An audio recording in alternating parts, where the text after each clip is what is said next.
Takže ahojte, volám sa Kaja. A ja som David. A dnes by sme vám chceli povedať v našom prvom podcaste o kyberšikane. Pretože je to malo rozšírená téma a malo by sa o tom viac rozprávať. A myslíme si, že táto téma je na náš prvý podcast najlepšia, pretože vybrali sme si ju spoločne, my dvaja. A sme žiaci základnej školy v Lipovej, sme deviataci. A myslíme si, že je to aj na našej škole, teda vlastne bolo to. Boli tu určité problémy na našej škole, čo sa týkali kyberšikany. Šikanovali sa tu určití žiaci a došli sme k nejakému riešeniu. Hej, prišli sme k nejakému záveru, že proste mali by sme sa o tom viacej rozprávať a s našou pani učiteľkou Martišovou sme sa rozhodli, že túto tému spravíme do nášho prvého podcastu. Budeme ju rozoberať pomocou podcastu. Nie sme síce žiadni odborníci, ale tak máme nejaké poznámky, takže skúsime vám dať nejaké tipy a rady, ako by aby ste sa vyhli kyberšikane, alebo aj šikane kľudne. Keď budete mať nejaké problémy alebo niečo, tak kľudne nebojte sa, môžete sa nám ozvať dolu do komentárov. Áno, môžete sa nám ozvať kľudne dolu do komentárov. A máme tu prvé definície kyberšikany. Kyberšikana je digitálna komunikácia, ktorá môže byť na obťažovanie, alebo sa vám môžu kľudne aj vyhrážať. Sociálne siete sa môžu proste ostatní ľudia vysmievať a vyhrážať a môže to potom po určitom čase dospieť aj k nejakému emocionálnemu utrpeniu, že môžete začať trpieť depresiou, pretože vám to príde ľúto. A niektorí žiaci... Že sú neviditeľní na tom internete. Áno, máme tu ako prvé, že obťažovanie. Obťažovanie môže byť opakované, alebo zraňujúce správy vám môžu chodiť. Áno, že môžu sa vám ľudia proste náražať na napríklad nejaké slova ohľadom výzoru, že ty si taký a hen taký a ty si veľký. Môžu skončiť aj v nemocnici za toto a poznáme takých ľudí, ktorí tak skončili, že boli teda vlastne v nemocnici. Hospitalizáciu tí ľudia dostali aj do tej nemocnici, že to bolo naozaj zle, tak daní šikanátori neprestávali. Takže... Áno, a začali sa ešte viacej vysmievať za to, že skončila v tej nemocnici, alebo skončil, to je jedno. Že proste ten človek môže utrpieť fakt nejaké problémy, psychické určite hlavne hrozne. A potom si môže napríklad začať sa seba poškozovať, pretože už nebude zvládať ten nátlak zo strany toho šikanátora, že už to bude môcť, alebo že si zoberie život kvôli tomu, že sa mu začne vyhrážať a donúti ho si zobrať život. Áno, a hovorím, že je to taká téma, že niekomu sa o tom ťažko rozpráva. No o tom vlastne viac rozprávať, pretože je to téma, ktorá sa málo rieši podľa mňa, pretože sú tu určite nejaké veci, ktoré treba podotknúť. Áno.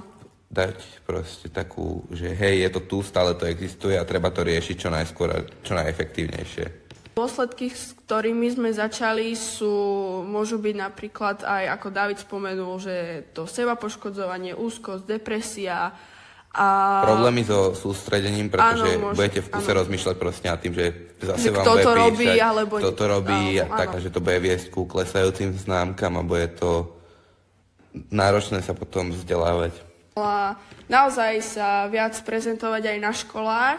Na našej škole sa prezentuje dosť často, máme prednášky o kyberšikane, máme prednášky o normálnej šikane a nechceme, aby sa niečo takéto viacej opakovalo, či už na našej škole, alebo v súkromných životoch.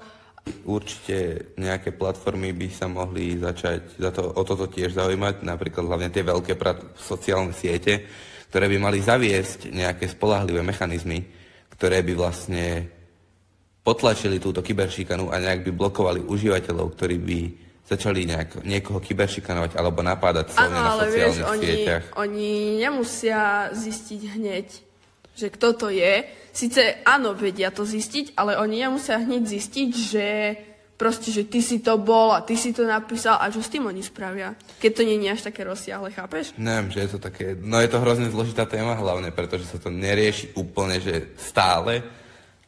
A rieši sa to len tak, že už keď je to, že naozaj, tak až potom sa to začne nejak viacej riešiť. Ako sme mohli vidieť aj teraz, smrť mladého chlapca, ktorý bol ešte len deviatak na základnej škole. Bolo povedané, že bol šikanovaný. Áno, šikanovali ho spolužiaci, určite ste videli, alebo zachytili niečo na internete, lebo každý vie, že všetci sme teraz na internete a všetci sú si podľa mňa vedomi toho, že tá šikana musela u nich pretrvávať dosť dlho, pretože takto si siahnuť na život, to je, myslím, že dosť závažné. Keď už to skončilo takto. A keď to skončilo takto, tak musím podotknúť, že ten chlapec sa musel trápiť dlhšie, pretože keď vás niekto začne šikanovať, tak najprv si vždy viete, také, že však dobre, veď, prestane ho to baviť niečo. Áno, takže potom ale to začne viac a viac a začne si zisťovať nejaké informácie o vás a začne vás vydierať napríklad s tými informáciami. Je to docela dosť nepríjemné. Hej, je to nepríjemné a určite to nebolo príjemné ani jemu. Zo začiatku, ako David povedal, že mohlo to byť také, že len mávol rukou, že proste že nebude to riešiť, ale potom sa to mohlo stupňovať a určite sa to stupňovalo. Tiež si myslím, že sa to stupňovalo viacej, pretože dopadlo to k hroznému vyvrcholeniu, ktoré zasiahlo podľa mňa nielen jeho rodinu, ale aj ostatných ľudí, ktorí ho mali radi.